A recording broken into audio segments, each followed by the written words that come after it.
Imagina tener el mundo entero a tus pies, joyas incalculables adornando tu cuello, y el amor de un hombre poderoso que te mira como si fueras la única mujer sobre la faz de la tierra. Pero saber que todo eso se desmoronará por una sola razón que escapa a tu control. Esta es la historia de una mujer que lo tuvo todo y lo perdió todo, no por maldad ni por traición, sino por el cruel destino de la biología y la implacable presión de una dinastía. Bienvenidos a la trágica y deslumbrante vida de Soraya Esfandiari, la princesa de los ojos tristes, la mujer que tuvo que elegir entre su felicidad y el futuro de un imperio. Antes de sumergirnos en este relato de amor, lujo y soledad, me gustaría que dejaran en los comentarios qué harían ustedes en su lugar. ¿Elegirían el amor verdadero a costa de un reino o el deber real a costa de su propio corazón? Todo comenzó lejos de los palacios de mármol de Teherán. Soraya nació en el año 1932 en la ciudad de Isfahán, en el seno de una familia noble y acomodada, hija de un embajador iraní y una mujer alemana. Desde pequeña, su belleza era innegable, una mezcla exótica de Oriente y Occidente que cautivaba a cualquiera que la mirara. Sus ojos, de un verde profundo y melancólico, parecían presagiar la tristeza que marcaría su vida adulta. Creció entre Europa e Irán, educada en los mejores colegios de Suiza y Londres, absorbiendo culturas, idiomas y una sofisticación que la preparaba, sin ella saberlo, para un escenario mucho más grande que la vida tranquila que sus padres imaginaban. Era una joven libre, moderna y llena de sueños que poco tenían que ver con coronas y tronos. Sin embargo, a miles de kilómetros de distancia, en el corazón del poder persa, el Shah de Irán, Mohammad Reza Pahlaví, buscaba desesperadamente una esposa. Su matrimonio anterior con la princesa Fausia de Egipto había fracasado, dejando al monarca sin un heredero varón y con una inmensa presión política sobre sus hombros. La corte iraní era un nido de intrigas y expectativas, y la necesidad de asegurar la sucesión de la dinastía Pahlaví se había convertido en una cuestión de Estado de máxima prioridad. El Shah necesitaba una reina, pero no cualquier reina. Necesitaba a alguien que pudiera representar la modernidad de Irán ante el mundo, y sobre todo, alguien que pudiera darle el hijo que tanto anhelaba. Fue entonces cuando el destino intervino de la manera más inesperada.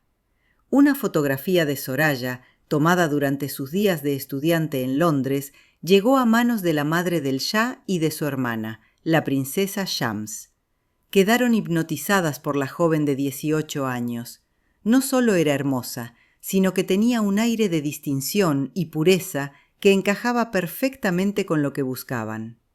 Sin que Soraya lo sospechara, su vida estaba a punto de cambiar para siempre.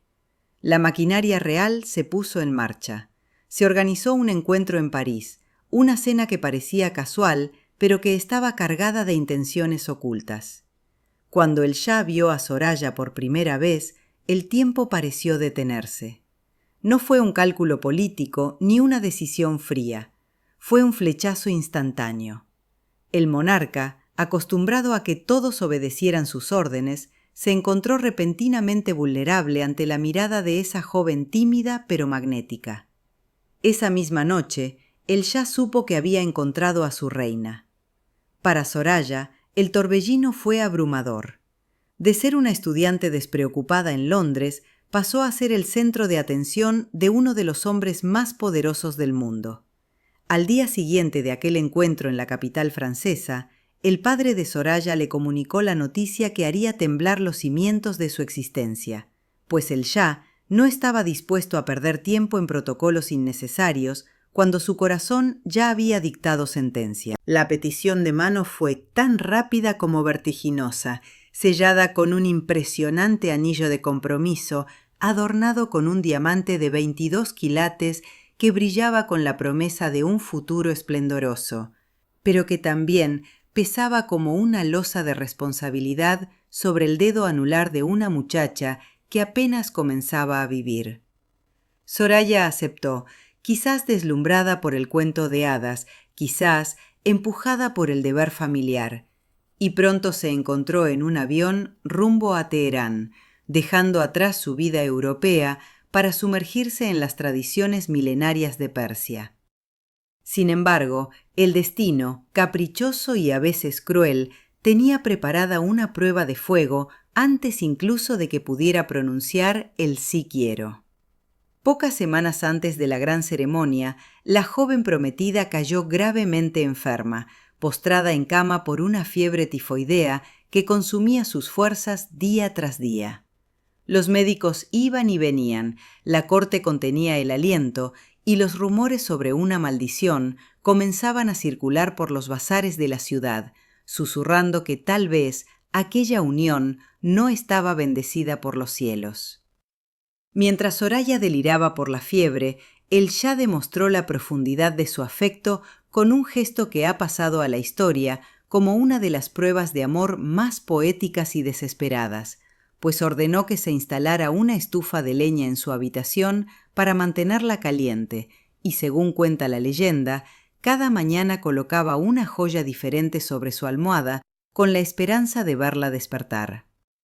La boda, que tuvo que ser pospuesta debido a su frágil estado de salud, finalmente se celebró el 12 de febrero de 1951 en el Palacio de Mármol de Teherán. Fue un evento de una magnitud incalculable, donde el lujo oriental se encontró con la alta costura occidental. Pero para la novia, aquel día de gloria fue también un calvario físico y emocional. Soraya, aún débil por la convalecencia, tuvo que enfundarse en un vestido diseñado por Christian Dior, que era una obra maestra de la moda, pero también una jaula de plata y seda. El traje estaba confeccionado con 34 metros de lamé de plata, incrustado con perlas, 6.000 diamantes y 20.000 plumas de marabú, alcanzando un peso total de casi 20 kilogramos. Imaginen por un momento tener que caminar hacia el altar, bajo la mirada de dignatarios de todo el mundo y millones de súbditos, arrastrando 20 kilos de peso mientras el cuerpo apenas se recupera de una enfermedad mortal. La princesa apenas podía mantenerse en pie. El Shah, al notar el sufrimiento de su amada y viendo que estaba a punto de desmayarse bajo el peso de su propia magnificencia, ordenó en un susurro a una de sus damas de honor que cortara con unas tijeras gran parte de la inmensa cola del vestido minutos antes de entrar al salón principal, aliviando así la carga física de Soraya para que pudiera llegar hasta él. Ese gesto, oculto a los ojos de las cámaras y los invitados, simbolizaba lo que sería su matrimonio, un intento constante del Shah por protegerla de un peso que, a la larga, ninguno de los dos podría soportar. Tras apagarse los últimos ecos de la celebración y guardarse las joyas en sus cajas de terciopelo, la realidad descendió sobre la joven pareja como una neblina espesa y silenciosa que cubría los jardines del palacio. Los primeros meses de matrimonio, que en cualquier otra circunstancia habrían sido un idilio de descubrimiento y pasión, se convirtieron para Soraya en un curso acelerado de supervivencia dentro de una corte que la observaba con una mezcla de fascinación y desconfianza.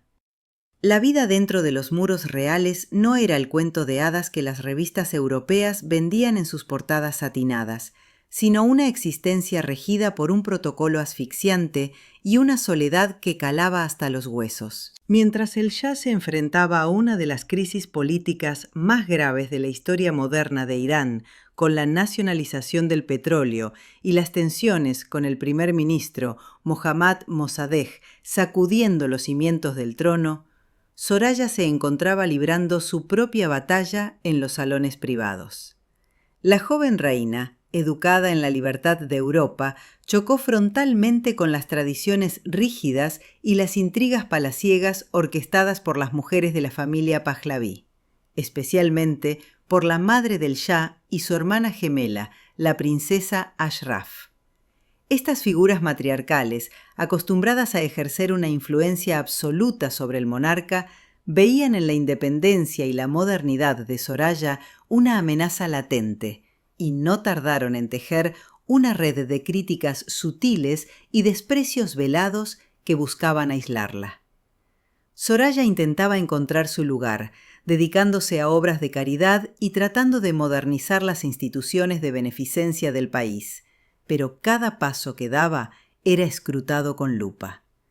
A menudo se sentía como un pájaro exótico atrapado en una jaula de oro macizo, rodeada de sirvientes que obedecían pero no hablaban, y de cortesanos que sonreían por delante mientras afilaban sus lenguas a sus espaldas. A pesar de este ambiente hostil, el amor entre Mohammad Reza y Soraya se mantenía como un refugio inquebrantable en medio de la tormenta. En la intimidad de sus habitaciones, lejos de los ojos curiosos y de las obligaciones de Estado, eran simplemente un hombre y una mujer profundamente enamorados, compartiendo confidencias, escuchando discos de jazz y soñando con un futuro donde la paz finalmente reinara en su país.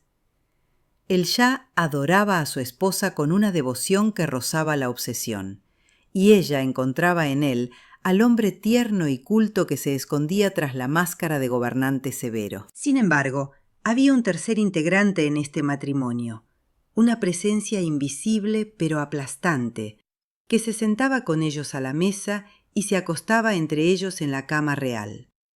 La necesidad imperiosa de un heredero varón. Con cada mes que pasaba sin que se anunciara la feliz noticia de un embarazo, la tensión en el palacio aumentaba un grado más. Al principio eran solo murmullos discretos, miradas inquisitivas hacia su vientre plano y comentarios casuales sobre la importancia de la sucesión. Pero a medida que el primer aniversario de bodas dio paso al segundo y luego al tercero, los murmullos se transformaron en un clamor ensordecedor. La biología de una mujer joven se convirtió en un asunto de seguridad nacional, y la incapacidad de concebir dejó de ser un problema íntimo para transformarse en una crisis de Estado. Soraya, que apenas tenía 20 años, comenzó a sentir que su valor como ser humano se reducía drásticamente a su capacidad reproductiva, y la ansiedad empezó a corroer la felicidad que había construido junto a su esposo. ¿Alguna vez han tenido que hacer una maleta en cuestión de minutos, sabiendo que tal vez nunca más volverían a cruzar la puerta de su casa? Esa sensación de urgencia, de miedo y de adrenalina pura es lo que define el capítulo más tenso en la vida de nuestra protagonista. Un momento en que la corona dejó de importar y solo quedó el instinto de supervivencia. Antes de adentrarnos en esta fuga desesperada que cambió el rumbo de Oriente Medio, cuéntenme en los comentarios, ¿cuál es ese objeto imprescindible que salvarían si tuvieran que huir de sus hogares sin mirar atrás? Corría el mes de agosto de 1953, y el calor en Teherán era tan sofocante como la situación política que estrangulaba al país. La lucha de poder entre el Shah y su primer ministro había llegado a un punto de no retorno, y las calles de la capital hervían con manifestaciones, disturbios y una violencia que amenazaba con derribar las puertas del palacio en cualquier instante. En la madrugada del 16 de agosto, el plan del Shah para destituir a su rival fracasó estrepitosamente, y lo que debía ser una jugada maestra se convirtió en una sentencia de muerte en potencia. No hubo tiempo para protocolos ni despedidas formales. La pareja real, acompañada por un solo asistente y el piloto personal del monarca, se vio obligada a correr hacia la pista de aterrizaje privada, donde un pequeño avión bimotor los esperaba con los motores ya en marcha. Soraya subió a aquella aeronave temblando, dejando atrás sus joyas, sus vestidos y la vida que había conocido, llevando consigo poco más que la ropa que tenía puesta y el terror reflejado en sus ojos verdes.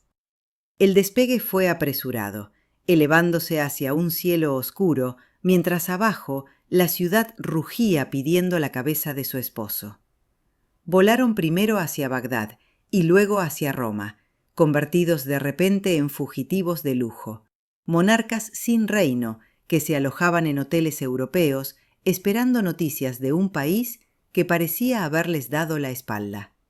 Durante esos días de exilio forzoso en Italia, Soraya vio una faceta de Mohammad Reza que pocos conocían, la de un hombre abatido, inseguro y convencido de que su reinado había terminado para siempre. En la soledad de su habitación de hotel, lejos de la etiqueta y los cortesanos, se aferraron el uno al otro con una fuerza desesperada, encontrando en su amor el único suelo firme bajo sus pies. Pero la historia es una rueda que gira caprichosa, y apenas 6 días después de su huida, la situación en Irán dio un vuelco dramático. Un contragolpe militar, orquestado con ayuda de potencias extranjeras, devolvió el control al Shah, y las mismas calles que días antes gritaban «muerte al dictador», ahora se llenaban de vítores celebrando el retorno del rey. La noticia llegó a Roma como un milagro inesperado. Soraya y el Shah pasaron de ser exiliados políticos a vencedores absolutos en cuestión de horas. El regreso a Teherán fue triunfal, con multitudes aclamando su paso. Pero algo había cambiado fundamentalmente en el aire. El Shah había recuperado su trono, sí, pero ahora sentía la fragilidad de su poder más que nunca. Y esa inseguridad política trajo consigo una conclusión lógica y devastadora para Soraya. Para asegurar la dinastía Pahlaví y evitar que el caos volviera a reinar, la necesidad de un heredero ya no era solo una cuestión de tradición, sino una urgencia vital de supervivencia política. Tras el regreso triunfal a Teherán, la euforia política se disipó rápidamente para dar paso a una realidad clínica fría y despiadada que se cernía sobre la vida privada de Soraya.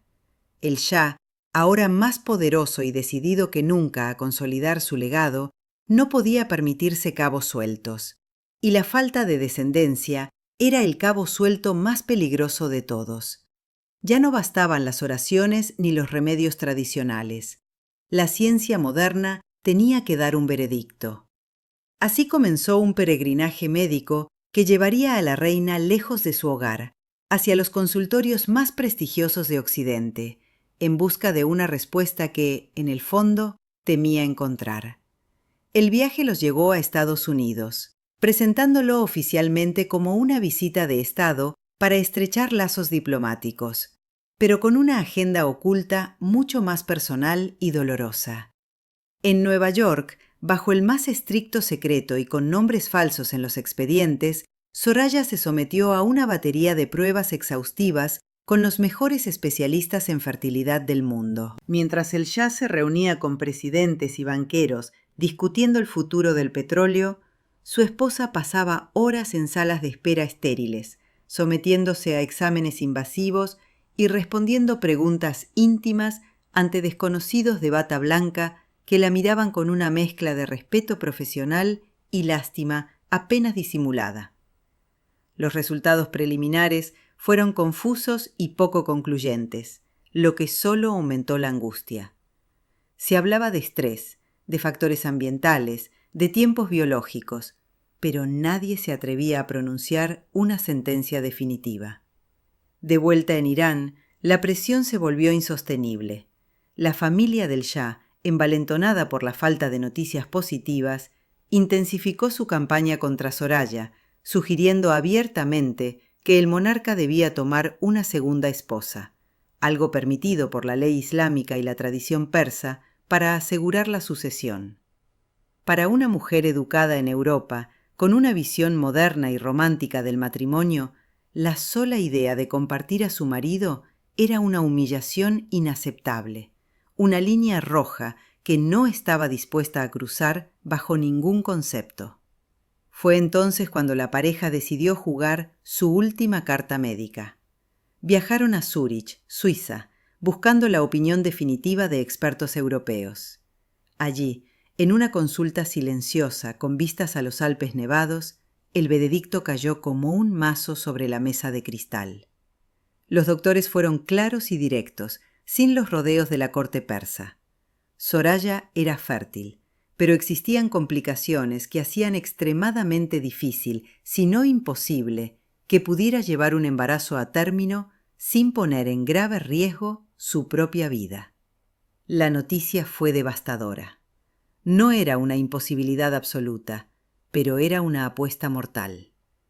El Shah se encontró ante la encrucijada más cruel de su vida: poner en peligro a la mujer que amaba por encima de todo para intentar conseguir un hijo, o aceptar que su unión, por perfecta que fuera en el amor, estaba condenada al fracaso dinástico. La noticia de Zúrich viajó más rápido que el viento hasta los oídos de la corte en Teherán, donde los enemigos de Soraya apenas pudieron disimular su satisfacción, pues por fin tenían el argumento definitivo para deshacerse de la extranjera, como la llamaban despectivamente a sus espaldas.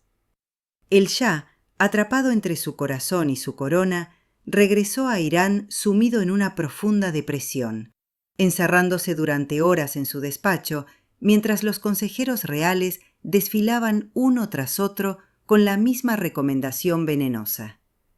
La solución que le proponían era arcaica pero efectiva según las leyes del país. El monarca debía casarse de nuevo, tomar una segunda esposa cuyo único propósito fuera gestar al heredero, mientras mantenía a Soraya como su primera esposa y reina titular, preservando así el amor, pero asegurando el trono. Para Mohammad Reza, esta parecía ser la única salida posible para no perder a la mujer que adoraba. En su mente, torturada por el deber, imaginaba un arreglo donde Soraya seguiría siendo la dueña de su corazón y de su corte, mientras que la segunda esposa sería poco más que una figura decorativa, una necesidad biológica sin peso emocional.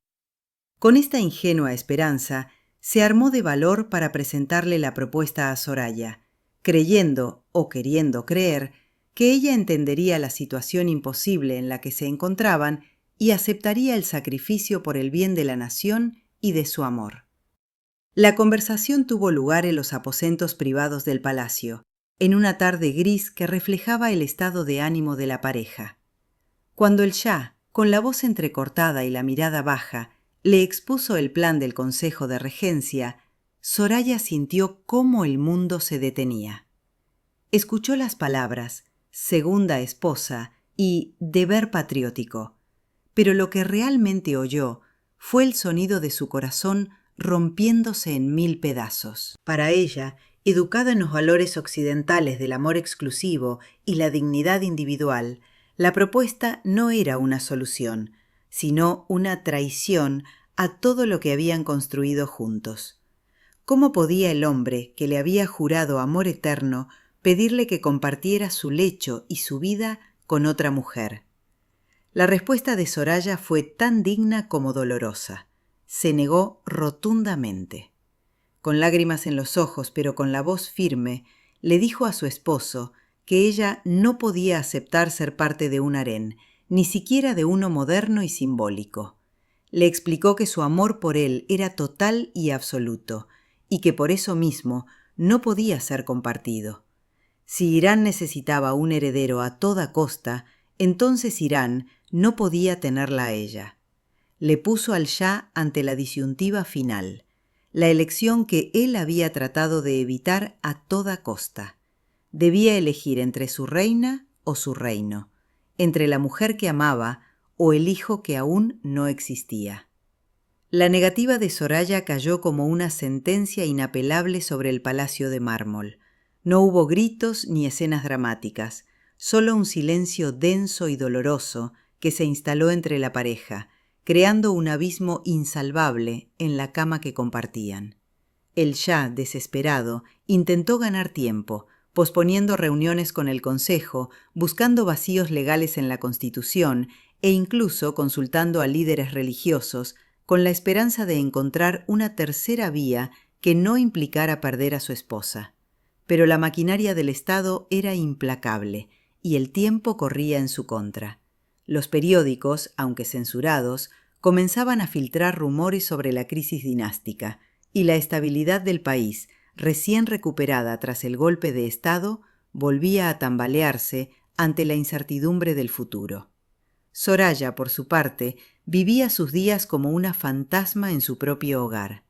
Sabía que su decisión de no aceptar una segunda esposa había sellado su destino, pero se mantenía firme en sus principios, prefiriendo la soledad del exilio a la humillación de un matrimonio compartido. Se refugió en la lectura, en largos paseos por los jardines nevados de Teherán y en la compañía de su fiel perro, sintiendo cómo cada día que pasaba la alejaba un poco más del hombre que amaba.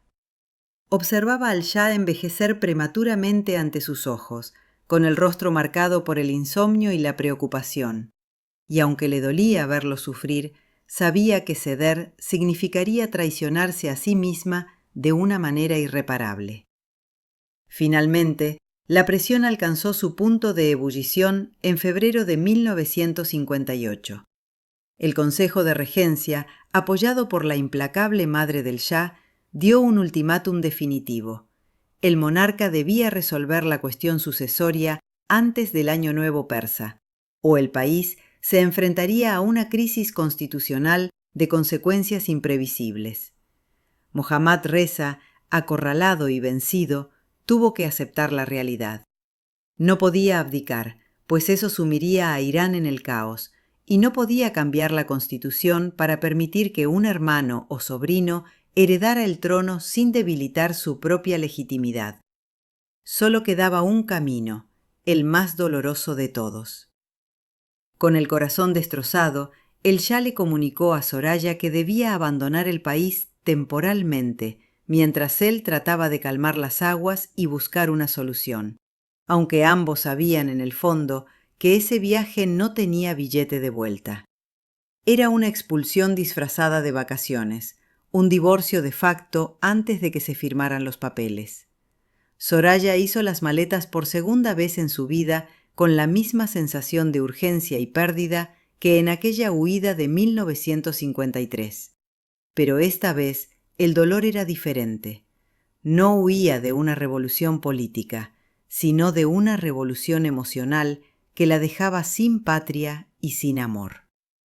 El 13 de febrero, exactamente 7 años y un día después de su fastuosa boda, Soraya subió a un avión rumbo a Suiza, dejando atrás al único hombre que había amado y llevándose consigo el título no oficial de la princesa de los ojos tristes. Mientras el avión de Soraya surcaba los cielos hacia Europa, alejándola cada kilómetro más de su vida en Persia, en Teherán se preparaba el escenario para el acto final de esta tragedia. El Shah, encerrado en su despacho, redactaba con mano temblorosa el comunicado oficial que anunciaría al mundo el fin de su matrimonio. Un texto que cada palabra le costaba un pedazo de alma. No era solo un trámite legal, era la confesión pública de su fracaso personal y el sacrificio de su felicidad en el altar del deber. El 14 de marzo de 1958, un mes después de la partida de Soraya, la voz del locutor de Radio Teherán interrumpió la programación habitual para leer el mensaje real, y el país entero se detuvo para escuchar. Con un tono solemne y cargado de emoción contenida, el Shah anunció que, a pesar de sus esfuerzos y del profundo amor que profesaba por la emperatriz Soraya, el interés supremo de la nación y la necesidad imperiosa de asegurar la continuidad de la dinastía lo obligaban a tomar la decisión más difícil de su vida: disolver el matrimonio. El comunicado destacaba que Soraya había aceptado este sacrificio con abnegación y patriotismo, una verdad a medias diseñada para salvar las apariencias y proteger la imagen de ambos, pero que no podía ocultar la brutalidad de los hechos. La reacción popular fue de conmoción y tristeza genuina. El pueblo iraní había llegado a amar a su reina de ojos tristes, viendo en ella una figura cercana y humana, y su partida dejaba un vacío que ninguna razón de Estado podía llenar fácilmente. En Colonia, Alemania, donde Soraya se había refugiado en casa de sus padres, La noticia llegó a través de los teletipos de las agencias de prensa antes incluso de que recibiera la confirmación oficial. Imaginen el dolor de enterarse de su propio divorcio definitivo por la radio, rodeada de periodistas que acampaban en el jardín de su casa familiar, esperando captar la primera lágrima de la princesa repudiada. Soraya mantuvo la compostura con una dignidad estoica, negándose a dar declaraciones sensacionalistas, pero por dentro estaba devastada. El título de princesa imperial que el Shah le concedió como consuelo, junto con una generosa pensión y propiedades en París, le parecieron regalos vacíos, sobornos dorados para comprar su silencio y su ausencia. El divorcio se hizo efectivo, y con él se cerró el capítulo más importante de la historia reciente de Irán. El Shah había salvado su trono, pero había perdido su corazón. Soraya había recuperado su libertad, pero a un precio exorbitante, la pérdida de su hogar, de su amor y de su propósito. Se convirtió en una celebridad mundial, la princesa triste de las revistas del corazón, perseguida por paparazzis en cada rincón de Europa, convertida en un ícono de la moda y del desamor. Pero bajo los flashes y las sonrisas forzadas en las fiestas de la alta sociedad, Soraya cargaba con la sombra de lo que pudo haber sido y no fue, una reina sin reino, condenada a vagar por el mundo buscando un lugar donde encajar de nuevo. De repente, Soraya se encontró en el epicentro de un torbellino social que nada tenía que ver con la rígida etiqueta de la corte persa. Europa en los años 60 era una fiesta continua, un estallido de libertad, música y cine, y ella, con su belleza melancólica y su título de princesa exiliada, se convirtió en la invitada más codiciada de cada evento exclusivo. Desde las playas de la Costa Azul hasta las estaciones de esquí de San Moritz, Soraya se movía como una figura etérea entre aristócratas, millonarios y estrellas de Hollywood, buscando llenar con ruido y champán el silencio ensordecedor que había dejado la ausencia del Shah. Pero no se equivoquen, no era una vida vacía por elección, sino por desesperación. Intentó reinventarse, alejarse de la imagen de la mujer repudiada que la prensa se empeñaba en perpetuar. Quiso ser actriz, un sueño de juventud que había quedado sepultado bajo la corona. Su debut en el cine llegó con la película I Tre Volti, Las Tres Caras, una producción italiana donde, irónicamente, se interpretaba a sí misma en uno de los segmentos, audicionando para un papel. Las críticas fueron mixtas. Algunos alababan su presencia magnética, otros la veían rígida y fría ante la cámara, pero lo cierto es que el cine le ofreció una vía de escape, una máscara diferente que ponerse para no tener que ser siempre la triste Soraya. Fue en este ambiente artístico y bohemio donde el amor volvió a llamar a su puerta, aunque esta vez no venía envuelto en armiño real, sino en celuloide y pasión italiana. Conoció a Franco Indovina, un director de cine carismático y talentoso, un hombre casado, pero separado, que le ofreció algo que el Shah nunca pudo darle completamente: una vida normal, lejos de las presiones de Estado y los protocolos asfixiantes. Con Franco, Soraya descubrió la risa espontánea, las cenas en pequeñas tratorías romanas sin guardaespaldas vigilando cada bocado, y la libertad de amar sin condiciones ni constituciones de por medio. Por primera vez en años, los ojos de Soraya brillaban con una luz diferente, una chispa de esperanza genuina. Se instalaron juntos, vivieron un romance apasionado que escandalizó a los sectores más conservadores, pero que a ella le devolvió las ganas de vivir. Parecía que el destino, finalmente, le estaba dando una segunda oportunidad, una compensación por todo lo que le había arrebatado. Pero la historia de Soraya parece estar escrita con tinta de tragedia, y la felicidad en su vida siempre tuvo fecha de caducidad, como si el universo conspirara para recordarle que su papel en este mundo era el de sufrir, no el de ser feliz. La felicidad con Franco Indovina duró 5 años, un lustro que Soraya describiría más tarde como el período más pleno y libre de su existencia adulta. Juntos soñaban con proyectos cinematográficos, viajaban sin rumbo fijo y construían un hogar donde no había coronas, solo dos personas que se amaban profundamente. Sin embargo, el 5 de mayo de 1972, el destino asestó su golpe más cruel y definitivo. Franco tenía que viajar a Sicilia para ultimar los detalles de su próxima película, un viaje de rutina que había hecho decenas de veces. Se despidieron con un beso rápido, una promesa de verse en unos días y esa confianza ciega de que el tiempo es infinito cuando se es feliz. El vuelo de Alitalia 112, en el que viajaba Franco, se aproximaba al aeropuerto de Palermo bajo una tormenta eléctrica. O quizás un error humano, las causas nunca quedaron del todo claras en el caos del momento. El avión se estrelló contra una montaña, desintegrándose al instante y llevándose consigo la vida de 115 personas, incluido el hombre que había devuelto la sonrisa a la princesa. Cuando Soraya recibió la noticia, el mundo se volvió negro. No hubo consuelo posible. No hubo palabras que pudieran mitigar el impacto de perder, por segunda vez, al amor de su vida. Esta vez no fue una cuestión de Estado, ni una ley de sucesión lo que se interpuso en su camino, sino la muerte misma, implacable y definitiva.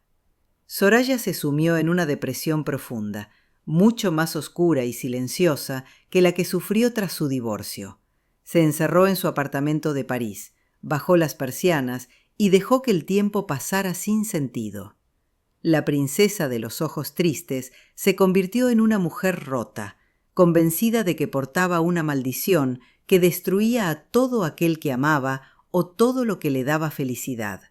Se alejó del cine, de las fiestas, de la vida social que tanto había cultivado, y se convirtió en una reclusa de lujo, rodeada de recuerdos y fantasmas. Durante años, su única compañía constante fueron sus perros y las cartas que ocasionalmente intercambiaba con el Shah, quien, a pesar de haberse casado de nuevo con Farah Diva y haber tenido al fin su ansiado heredero, nunca dejó de preocuparse por ella desde la distancia. Era una conexión extraña y melancólica, dos almas unidas por el pasado, pero separadas por abismos insalvables. Soraya veía desde lejos cómo el mundo de su ex marido también comenzaba a desmoronarse con la llegada de la Revolución Islámica, y quizás sentía una extraña empatía por el hombre que, al igual que ella, estaba destinado a perder su reino y morir en el exilio. La vida de Soraya se convirtió en una larga espera, un epílogo silencioso escrito en soledad. A finales de la década de los 70, el mundo observaba con asombro cómo el otrora invencible imperio persa se desmoronaba bajo el peso de la revolución islámica.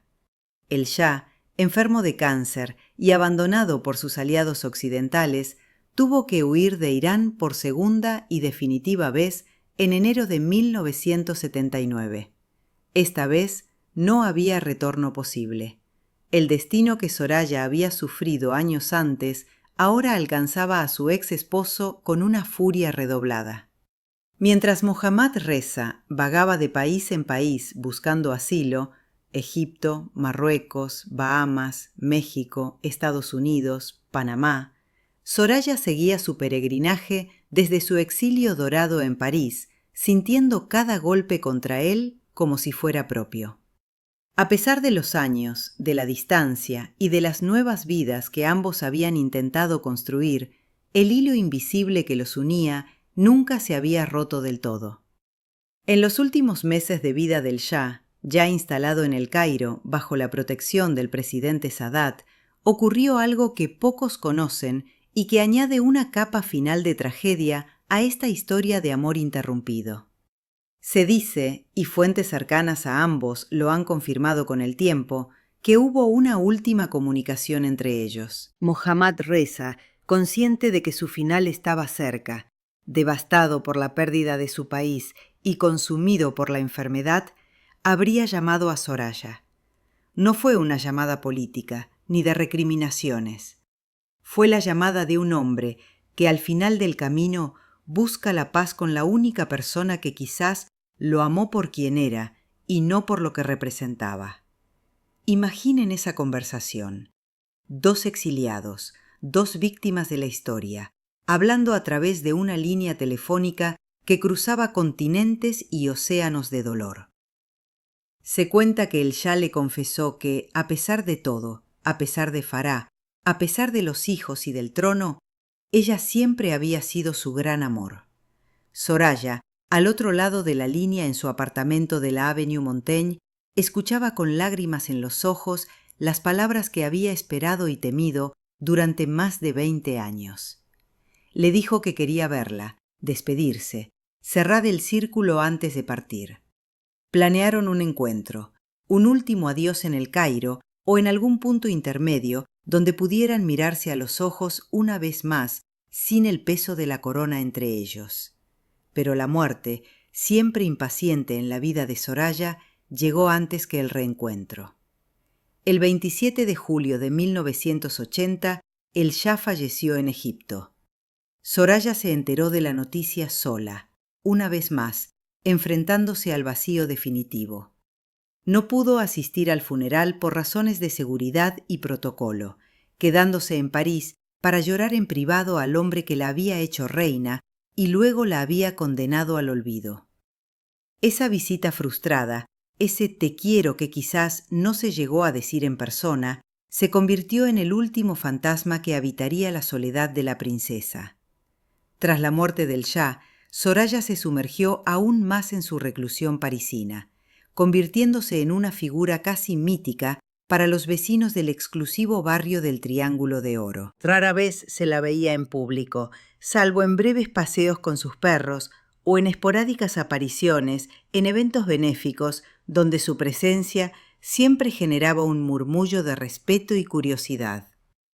Sin embargo, el silencio no significaba inactividad. En la soledad de su apartamento, rodeada de fotografías en blanco y negro y recuerdos de una época dorada, Soraya decidió tomar la pluma para contar su propia verdad. Estaba cansada de que otros escribieran su historia, de ser solo la protagonista pasiva de un drama real o la víctima de un destino cruel. Quería alzar su voz, aunque fuera a través de la tinta. En 1991 publicó su autobiografía titulada Le Palais des Solitudes, El Palacio de las Soledades. El título no podía ser más elocuente.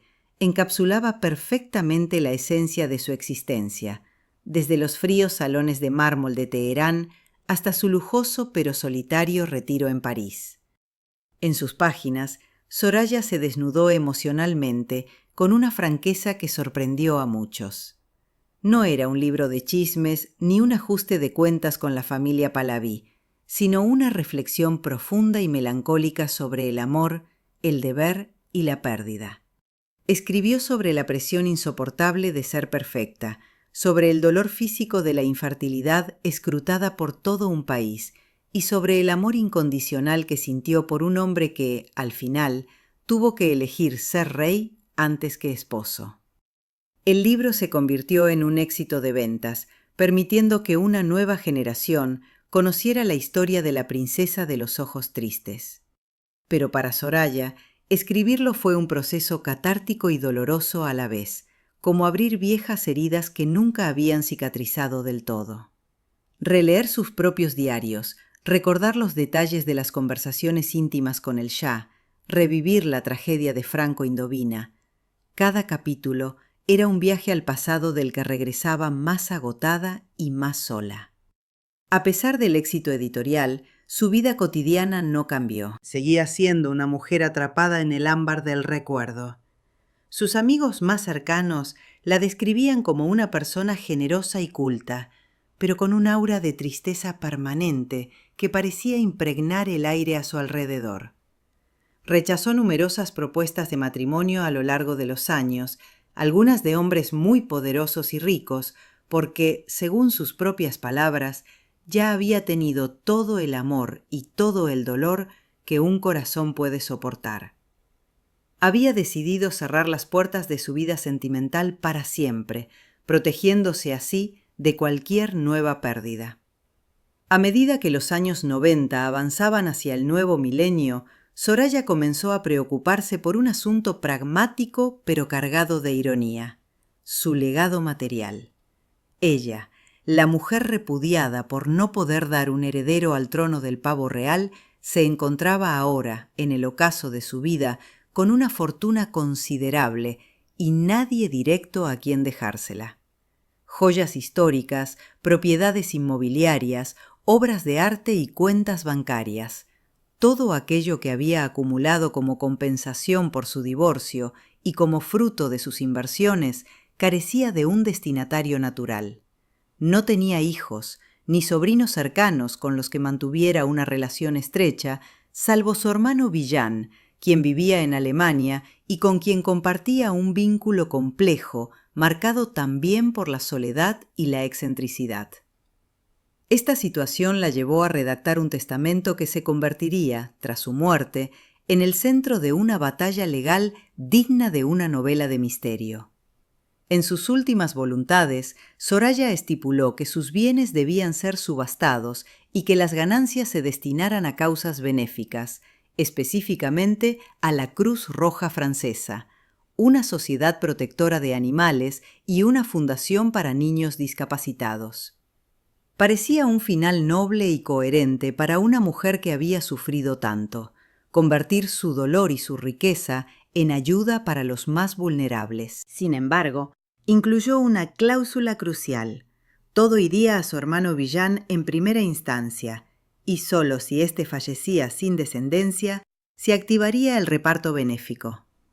Lo que Soraya no podía prever, o quizás sí en su visión fatalista de la vida, es que la tragedia la perseguiría incluso más allá de la tumba, afectando a los pocos lazos de sangre que le quedaban. Su relación con Villán era su último anclaje familiar. Él era el único que realmente entendía el peso de su historia, el único testigo vivo de su infancia en Isfahán y de su juventud en Europa.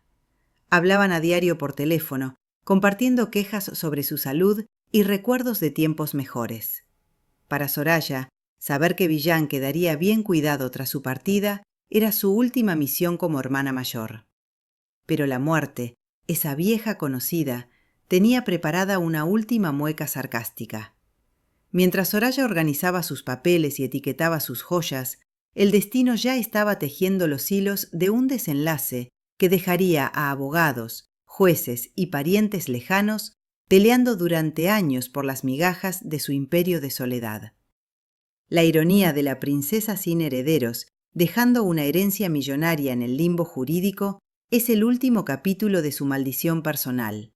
Una prueba más de que en la vida de Soraya Esfandiari, nada, absolutamente nada, podía ser simple o feliz hasta el final.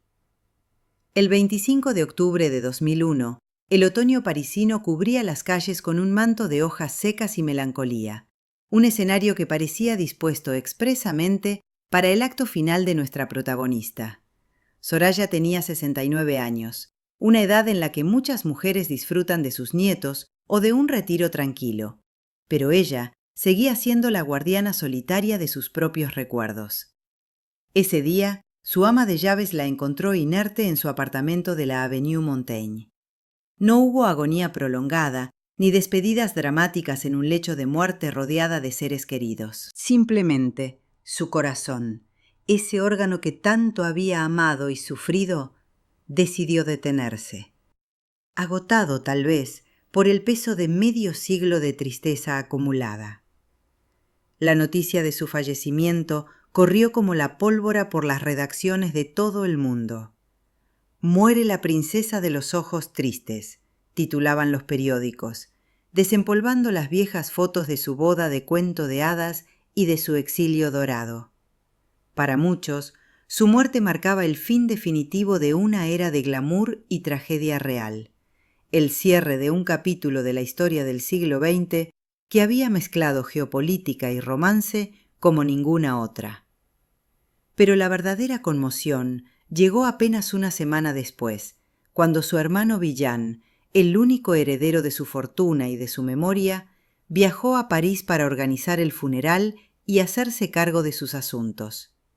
Villán, que ya arrastraba problemas de salud y una fragilidad emocional similar a la de su hermana, se alojó en el lujoso hotel Georges V, a pocos pasos del apartamento de Soraya. Estaba devastado. La pérdida de su hermana fue el golpe de gracia para un hombre que había vivido siempre a su sombra y bajo su protección. Y aquí es donde la historia da un giro escalofriante que alimenta la leyenda de la maldición de los Esfandiari. Apenas unos días después de llegar a París para enterrar a Soraya, Villán falleció repentinamente en su habitación de hotel. Un infarto fulminante, dijeron los médicos. Murió de pena, dijeron los románticos. En el lapso de una semana, los dos últimos miembros directos de la familia se habían ido, dejando tras de sí un vacío absoluto y una fortuna inmensa sin dueño claro. No había hijos, no había nietos, no había cónyuges. La línea se había extinguido de la manera más abrupta y dramática posible. Ambos fueron enterrados en Múnich, en el panteón familiar, junto a sus padres, cerrando un círculo geográfico y vital que había empezado en Isfahán y terminado en la fría tierra alemana. Pero mientras sus cuerpos descansaban, en los tribunales comenzaba a gestarse una tormenta legal sobre su legado que duraría más de una década. Tras la muerte repentina de Soraya y su hermano Villán, el apartamento de la Avenue Montaigne quedó en silencio, convertido en una cápsula del tiempo llena de tesoros que contaban la historia de una vida extraordinaria. Sin herederos directos reclamando las llaves, el destino de aquellos objetos personales pasó a manos de los administradores judiciales, quienes, cumpliendo con la fría lógica de la ley y las deudas pendientes, decidieron organizar una subasta masiva. Fue en mayo de 2002 cuando la casa de subastas Bosson-Lefebvre abrió las puertas de este santuario íntimo al mejor postor, convirtiendo los recuerdos más sagrados de la princesa en lotes numerados de un catálogo de papel satinado. Imaginen la escena. Coleccionistas, curiosos y admiradores de todo el mundo pujando frenéticamente por poseer un pedazo de la leyenda. Se subastó todo, desde el impresionante anillo de compromiso de 22 quilates que el Shah le había regalado medio siglo atrás, hasta sus vestidos de alta costura firmados por Dior y Balmain. Pero lo más desgarrador no fue la venta de las joyas, cuyo valor millonario era evidente, sino la dispersión de los objetos más personales, aquellos que no tenían precio de mercado, pero sí un valor emocional incalculable. Su vestido de novia, aquel traje de plumas y diamantes que tanto le había pesado en su día más feliz y triste, fue vendido por una fortuna. Sus diarios, sus cartas, sus fotografías familiares e incluso los muebles donde se había sentado a llorar sus penas, todo encontró nuevo dueño. Fue como si la vida de Soraya fuera desmembrada pieza a pieza, repartida por los 4 rincones del planeta para adornar las vitrinas de extraños que nunca conocerían el dolor real detrás de esos objetos de lujo. La recaudación total superó los 6 millones de euros, una cifra astronómica que demostraba que, incluso después de muerta, la fascinación por la princesa triste seguía intacta. Sin embargo, para quienes conocían la historia completa, aquella subasta tenía un sabor amargo. Era el final definitivo, la disolución física de su existencia. Ya no quedaba un lugar al que peregrinar, un hogar que guardara su esencia. Soraya se había convertido en dinero, en cheques bancarios que irían a parar a cuentas bloqueadas mientras los tribunales decidían quién tenía derecho a esa fortuna maldita. La mujer que había sido abandonada por un reino y por el amor, ahora era abandonada también por sus propias pertenencias, despojada de su intimidad póstuma en nombre del comercio y la legalidad. Con la subasta concluida y los millones de euros depositados en cuentas de custodia, se abrió el telón del siguiente acto en este drama post-mortem, la aparición de los herederos. Como si hubieran estado esperando agazapados en las sombras, decenas de personas comenzaron a surgir de la nada reclamando parentesco con la difunta princesa. La noticia de la fortuna sin dueño había viajado lejos, y de repente Soraya, que había vivido sus últimas décadas en una soledad casi absoluta, resultó tener una familia numerosa y dispersa dispuesta a pelear por su legado. El problema radicaba en la peculiaridad del testamento y la muerte secuencial de los hermanos. Como Villán había sobrevivido a Soraya, aunque fuera solo por una semana, él había heredado técnicamente todo en ese breve lapso. Pero al morir Villán sin testamento y sin hijos conocidos, la ley alemana, que regía la sucesión debido a su nacionalidad y residencia, establecía que sus bienes debían pasar a sus parientes más cercanos. Y aquí es donde la historia se torna confusa y casi cómica, si no fuera tan trágica. Aparecieron supuestos primos lejanos, sobrinos de ramas olvidadas de la familia Esfandiari en Irán, e incluso personas que alegaban ser hijos secretos de Villán, fruto de aventuras de juventud nunca reconocidas. La batalla legal se centró en un grupo de 3 personas que afirmaban ser primos de Soraya y Villán, residentes en Alemania y Suiza. Presentaron documentos, árboles genealógicos y testimonios para probar su vínculo de sangre. Pero la cosa se complicó aún más cuando entró en escena un hombre que aseguraba ser el hijo ilegítimo de Villán, lo que, de ser cierto, lo convertiría en el heredero único y universal, desplazando a cualquier primo o institución benéfica. Los tribunales alemanes se vieron obligados a ordenar pruebas de ADN, exhumaciones documentales y peritajes genealógicos que se extendieron durante años. Mientras los abogados cobraban honorarios astronómicos y los jueces deliberaban sobre leyes de sucesión islámicas y europeas, el dinero de Soraya permanecía congelado, y sus deseos de ayudar a la Cruz Roja y a los animales quedaban en suspenso. Era la última ironía. La mujer que había sido repudiada por no poder dar un heredero biológico, ahora veía cómo su fortuna estaba rehén de la biología y de la búsqueda desesperada de un heredero legal. La soledad que la había acompañado en vida se transformó en una multitud de extraños peleando sobre su tumba, no por amor a ella, sino por amor a sus millones. Tuvieron que pasar casi 15 años de litigios, recursos y apelaciones para que la justicia alemana dictara la sentencia definitiva sobre la herencia de Soraya y Villán. En 2016, el Tribunal Regional Superior de Colonia cerró el caso con un fallo que, aunque legalmente impecable, dejaba un sabor agridulce en la boca de muchos. El tribunal desestimó las reclamaciones de los supuestos hijos ilegítimos por falta de pruebas concluyentes y reconoció como herederos legítimos a 3 parientes de la rama paterna de la familia Esfandiari. Estos primos, que apenas habían tenido contacto con la princesa en sus últimos años, se repartieron una fortuna estimada en varios millones de euros. Pero, ¿qué pasó con las últimas voluntades de Soraya? ¿Qué fue de su deseo expreso de donar sus bienes a la caridad si su hermano fallecía sin descendencia? Aquí es donde la ley chocó frontalmente con la intención moral. El tribunal dictaminó que, dado que Villán había sobrevivido a Soraya, aunque fuera solo por 7 días, y había heredado legalmente en ese momento la cláusula benéfica del testamento de Soraya, ya no era aplicable sobre los bienes que ahora pertenecían al patrimonio de Villán.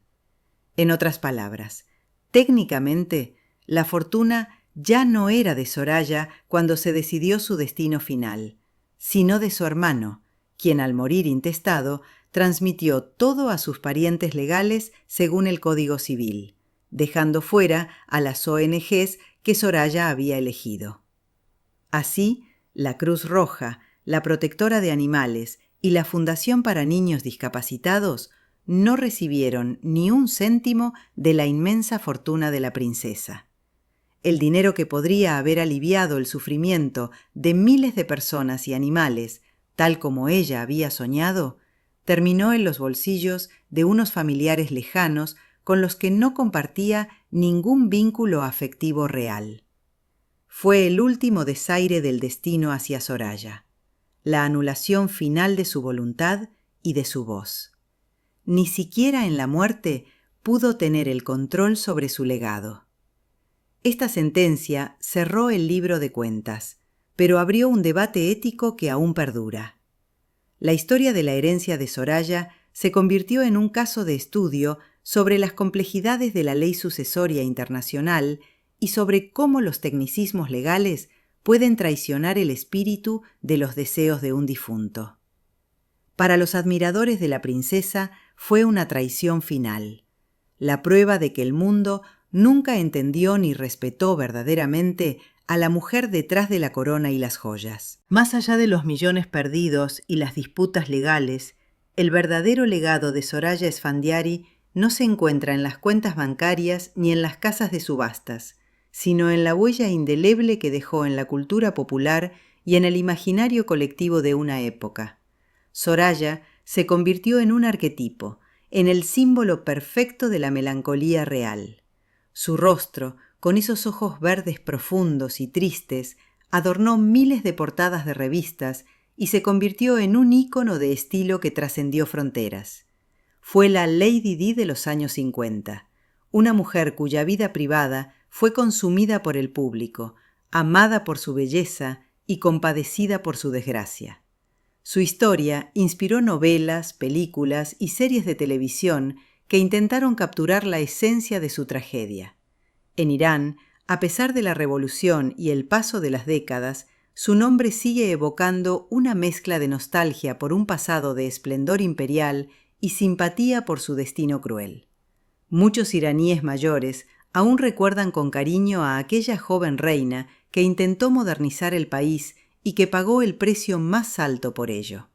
Para las nuevas generaciones, Soraya es una figura casi mitológica, una princesa de cuento persa atrapada en las redes de la política moderna.